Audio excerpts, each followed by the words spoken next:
አክሲዮን ማህበሩ ከሚያገኘው ገቢ 85 በመቶ የሚሆነው ለክለቦች ነው የሚሰጠው ሲሉ አቶ ክፍለ ሰይፈ ተናገሩ።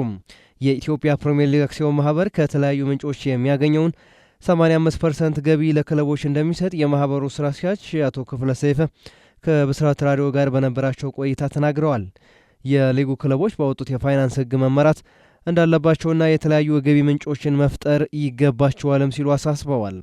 ክለቦቹ በመንግስት ድጋፍ የሚንቀሳቀሱ እንደመሆናቸው የሚያገኙትን ገንዘብ በአግባቡ እንዲጠቀሙ ከሚመለከታቸው የመንግስት አካላት ጋር እየተሰራ እንደሆነም ገልጸዋል። አክሲዮን ማህበሩ ገቢዎችን ከሊግ ስያሜ መብት፣ ከምስል መብትና ከማህበራዊ ስርጭት ሲሆን ባለፈው የውድድር ዘመን ለአንድ ክለብ እስከ 40 ሚሊዮን ብር መሰጠቱንም አስታውሰዋል።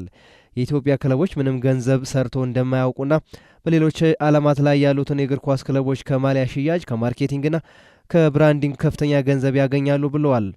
ማህበሩ ከተመሰረተ ጀምሮ የገንዘብ መጠኑ ይለያይ እንጂ 85 በመቶ የሚሆነው ገቢ ለክለቦች እየተሰጣቸው መሆኑን ማህበሩ በአግባቡ እየሰራ ይገኛልም ብለዋል። የፋይናንስ መመሪያው እግር ኳሱ የሚከፈለው ክፍያ በዓለም አቀፍ ያለው ደረጃ ተመጣጣኝ ባለመሆኑ ወጣቶች ላይ፣ መሰረተ ልማቶችና ሴቶች ላይ መሰራት አለበት ተብሎ የወጣ ቢሆንም አፈጻጸሙ ጠንካራና የሚያረካ አይደለም ብለዋል።